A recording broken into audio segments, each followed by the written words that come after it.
श्री स्वामी समर्थ. नमस्कार. तुम्हा सर्वांचं आपल्या चॅनलमध्ये खूप खूप मनापासून स्वागत आहे. घरोघरी किंवा बऱ्याच लोकांनी केंद्रात खूप सगळ्यांनी सामूहिक पारायणाला बसले आहेत. गुरुचैत्र पारायणाचा सप्ताह काळ सुरू आहे. गुरुचैत्र हा 5वा वेद मानला गेला आहे. गुरुचैत्र पारायण करायला खरंच खूप भाग्य लागतं. तुम्ही जर घरात किंवा तुमच्या मंदिरात जर तुम्ही पारायणाला बसला आहात किंवा केंद्रात, तर तुम्ही खूप भाग्यवान आहात. कारण आपल्या मनात असेल तर आपण गुरुचैत्र पारायण करू शकतो, यात काही शंका नाही. पण कधी असं होतं ना की आपल्या काही अडचणी आहेत, घरात सांसारिक अडचणी असल्यामुळे आपण पारायण करू शकत नाही. मग मग याच्या व्यतिरिक्त आपण काय करतो, मग संक्षिप्त गुरुचैत्र वाचतो, जे मी पठण करत आहे. तर खूप सुंदर ग्रंथ आहे, तर तो खूप सुंदर, मी पहिल्यांदाच तो ग्रंथ वाचला. तर तुम्ही संक्षिप्त गुरुचैत्र ग्रंथाचं पारायण करा. तर बघा, गुरुचैत्र जो मूळ दिंडोरी प्रणित गुरुचैत्र आहे ना, जो महिला बिंदास वाचू शकतात आणि त्याच्याबरोबर काही अडचणी असेल तर मग तुम्ही संक्षिप्त गुरुचैत्र ग्रंथ सुद्धा पठण करू शकता. त्याबद्दल ना मी माहिती सांगते. संक्षिप्त गुरुचैत्र ग्रंथ इतका सुंदर ग्रंथ येतो, तर तो इतका छान आहे आणि अर्थात छोटा आहे तो ग्रंथ. मूळ गुरुचैत्र आपल्याला नेहमी असं वाटतं की माझ्याकडून होणार नाही आहे, काही न करण्यापेक्षा मी दत्त महाराजांची कुठली ना कुठली सेवा घडत आहे ना आणि करत आहे, याचा आनंद मला सुद्धा आहे. म्हणून सध्या तरी मी हे करत आहे, तर त्याच्यामुळे मला पारायण करायला जमलं नाही आहे. तर फक्त तुम्ही आता वाचा, दिवसभरात तुम्ही एक पारायण करू शकता, संकल्पयुक्त सुद्धा.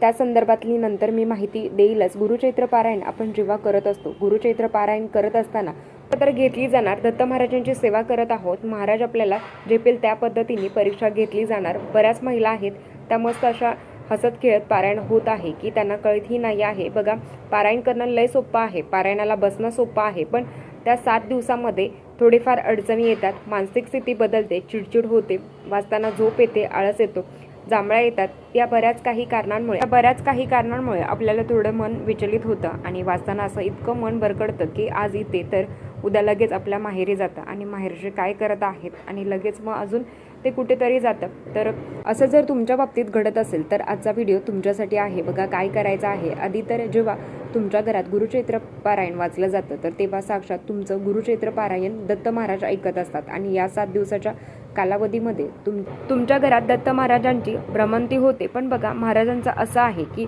आपले स्वामी महाराज की तू जसा आहे, तू बाधित आहे, तू कसा आहे, महाराज आपल्याला स्वीकारतात. दत्त सेवा करत असताना दत्त महाराजांचं असं आहे की आपल्यातील वाईट गुण जे काही आहेत ना, तर त्याबद्दल खात्मा होतो, त्याला आपल्याला बाहेर काढायचं आहे. मग आता प्रत्येकाच्या घरात सूक्ष्म स्वरूपात निगेटिव्हिटी वास करते. निगेटिव्हिटी आहेच. केंद्रात जाताना केंद्रात पारायण करणं सोपं आहे, जायचं, सामूहिक वाचायचं, घरी यायचं. पण कधी आपल्याला आपल्यातील जे काही अवगुण आहेत, तर आपल्यातील जे काही निगेटिव्हिटी आहे, कारण मनुष्य म्हटलं तर मग वाईट बोलणं, एखाद्याची निंदा नालस्ती करणं हे स्वाभाविक आहे. त्यात असं कोणच नाही आहे की ज्याने कधीच आजपर्यंत कोणाबद्दल वाईट बोललं नाही किंवा त्याने कधीच कोणाची निंदा नालस्ती केली नाही. तर असं जगात कोणच नाही आहे. म्हणून आपल्याला आपल्यातील जे अवगुण आहेत, अवगुण म्हणजेच वागणं, बोलणं नाही, तर आपल्यातील जे काही दोष आहेत तर ते बाहेर काढण्यासाठी आता माझ्यात भरपूर असे दोष भरलेले आहेत. मी गुरुचैत्र पारायण करत आहे, का करत आहे, तर मला काहीतरी मिळावं, याच्यासाठी माझं आत्मा शुद्ध होणं महत्त्वाचं आहे. तर माझ्यातील जे काही अवगुण आहेत ते कमी होणं महत्त्वाचं आहे. तर मासिक धर्म तुम्हाला येणार असेल, आला असेल, तर बघा, आता हा जर मासिक धर्म तुम्हाला 3रा, 4था, 5वा दिवसातच आला, तर मग तुम्ही स्टॉप करा आणि घरात कोणाला तरी वाचायला सांगा. मग तुम्ही बाजूला राहा. तर तुमच्या हातचं त्या माणसाने, त्या बाईने जो असेल तर तो वाचणारा, तर त्याने तुमच्या हातचं खायचं नाही, बाकी मग त्याला वाचून द्या. दत्त महाराज आहेत, करता करिता ते आहेत, कोणाकडून किती वाचून घ्यायचं. कधी असं होतं ना की ताई, आमचं 5 दिवस झाले आणि वाचून मग 2 दिवस बाकी आहेत आणि नवऱ्याला वाचून दे का, तर मग चालतंय. म्हणजे कदाचित दत्त महाराजांची हीच इच्छा असेल की माझं गुरुचैत्र ग्रंथ तुम्ही दोघं नवरा बायकोने मिळून वाचावं. शेवटी हे महाराजांची लीला आहे. आपण कोणी नाही, पारायण करून घेणारे महाराज आहेत. तुम्ही, मी फक्त निमित्त मात्र. कोणाकडून किती नामस्मरण करायचं, कोणाकडून किती पारायण करायचं, कोणाला काय द्यायचं, हे सगळं त्यांनी लिहिलेलं ठेवलेलं आहे. आणि जेव्हा आपण गुरुचैत्र पारायण करत असतो, तर सुरुवातीला पहिले 3 दिवस जांभळा येणं, झोप येणं, लय खाऊ वाटणं, अशा वेळेस मग ऑन केला की मग कधीतरी भलतंच काहीतरी दिसतं आपल्याला, वडापाऊस दिसतो, मग बिस्किटच दिसतं, केकच दिसतं. मग अशा वेळेस काय होतं ना की आपलं मन मग बरकडतं. मग आपल्याला खूप अशी चव येते, अरे बाबा मी हे कधी खाईल. आणि कधी अशी वेळ असते की जेव्हा डेली आपल्याकडे ते पदार्थ जरी असतात तरीसुद्धा आपण त्याच्याकडे बघत नाही आणि पारायण काळात असं भिन्न प्रकार आपल्याला खाऊशे वाटतात. तर हे दत्त महाराजांची थोडीशी परीक्षा बघतात की तू माझं पारायण करत आहे, तू फक्त शरीर रूपाने इथे आहे का, मग पण तुझा आत्मा पण त्या पारायणात आहे का. म्हणून या गोष्टी घडणं स्वाभाविक आहे. आपण आपल्या मनाला कंट्रोल करायचा आहे आणि दिसलं ते सोडून द्यावं. गुरुदेव दत्त, अवधूत चिंतन श्री गुरुदेव दत्त, श्री स्वामी समर्थ म्हणायचं आहे. महाराज माफ करा, मनात असा विचार आला म्हणून तर आपण संध्याकाळी विष्णू सहस्त्रनाम पठण करत असतो. कारण अर्थात मनुष्य आहोत, कधी वाईट गोष्टी मनात येतात तर वाईट विचार मनात येतात. तर आता बघा, घरात पारायण करत आहात तर किंवा केंद्रात पारायण करत आहात तर गेल्यावर मग जांभळ्या येणं.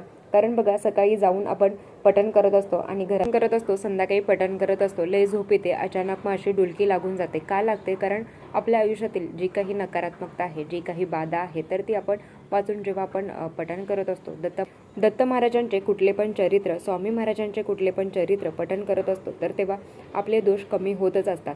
आपले दोष कमी होतात, मग तिथेच त्यांना आपण ठार मारण्याचा प्रयत्न करत असतो, त्यांना आपण डबसतो. ते कसं? आपण पारायण केलं, आपण सेवा केली, मग त्यांना तो त्रास झाला, मग आपल्याला परत ते त्रास देणारच ना. तर हे आहे. मग आपण जेव्हा एकांत निवांत असतो की किती मन बरकडतं, आपलं कुठे कुठे मन जातं. मग आपण जेव्हा दत्त सेवा करत असतो, स्वामी सेवा आपण करत असतो, तर तेव्हा काय होतं ना की तेव्हा मनात खूप विचार येतात, असंख्य पण येतात. तर कधीतरी आठवतं, बाबा रे, जवळचा व्यक्तीच गेला आहे, असं होतं. मनात येतं की आपलं मन आहे त्याच्यावर आपण कंट्रोल करू शकत नाही. अशा वेळेस माफी मागावी. आपलं कार्य काय आहे ते कंट्रोल करावं.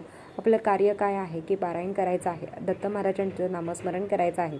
आलेल्या विचारांशी गप्पा मारायच्या नाहीत, फक्त सेवा. काही पठण करत आहात, गुरुचरित्र पारायण मनातल्या मनात वाचायचं नाही, तुम्हाला ऐकू येईल या पद्धतीने ते वाचायचं असतं. म्हणून जर तुम्हाला आळस येणं, जांभळा येणं, झोप येणं, किंवा कधी असं होतं ना की ताई आम्ही पारायणाला बसतो, किंवा आज अगदी मी काल पहाटेच उठली होती आणि आज मला जागच आली नव्हती, असं होतं. पहिला दिवस मस्त 4 वाजता उठतो, पारायणाला बसतो आणि दुसऱ्या दिवशी 7 वाजून जातात, तरी पण जाग येत नाही. तर ही परीक्षा आहे. दत्त महाराज तुमची परीक्षा घेत आहेत की तू किती तळमळीने आहे. आज जरी तू लेट उठली तरी पण तू किती तळमळीने माझं पारायण करत आहे. आणि मी तर म्हणते की आपण भाग्यवान आहोत की दत्त महाराज आपली परीक्षा बघतात, कारण आपण त्यांना प्रिय आहोत, म्हणूनच ते आपली परीक्षा बघत आहेत.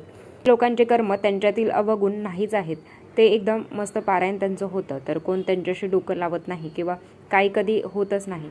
आपण पारायणाला बसलो की कोणी अरे केलं की आपण लगेच काय रे करतो, बरोबर ना. मग याच आपल्या अवगुणामुळे आपले जे काही दोष आहेत ना, तर त्याचा आपण खात्मा करण्याचा प्रयत्न करत आहोत. त्यांना आपण वाईट आहे ना, तर त्यांना आपण आपल्या घराच्या बाहेर काढण्याचा प्रयत्न करत आहोत. तर त्याला त्रास देणारच नाही. मग ते कसे त्रास देणार? तर मग हेच की मनात वाईट विचार येणं, झोप येणं, जांभळा येणं, पारायण करू वाटणार नाही, करायचंच नाही, मला पारायण करायचंच नाही, मी उगाच पारायणाला बसले, असं सुद्धा वाटतं. तर हे तुमचे दोष आहे. तुमच्या मनात जर वाईट विचार येत असतील तर मग बघा, आपल्यात किती दोष आहेत आणि काळजी करायची गरज नाही आहे. या 7 दिवसाच्या कालावधीमध्ये दत्त महाराज एकदा तरी येतात आणि तुमच्या घरात भ्रमंती करत असतात.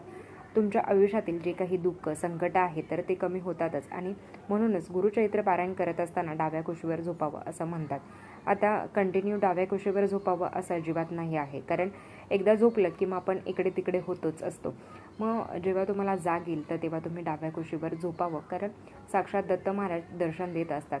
या गुरुचैत्र पारायणाच्या कालावधीमध्ये कुठल्या ना कुठल्या रूपाने, सूक्ष्म रूपात दत्त महाराज तुमच्या घरी येणार आहेत. मग ते कोणीतरी आलेलं आहे, कोणीतरी आलं, मग कधीतरी आपल्याला मदत करणाऱ्या येणाऱ्या ताईबरोबर एखादा अनोळखी बाई आली किंवा एखादा माणूस आला तर त्याला काहीतरी द्या, त्याला पाणी द्या, त्याला चहा द्या.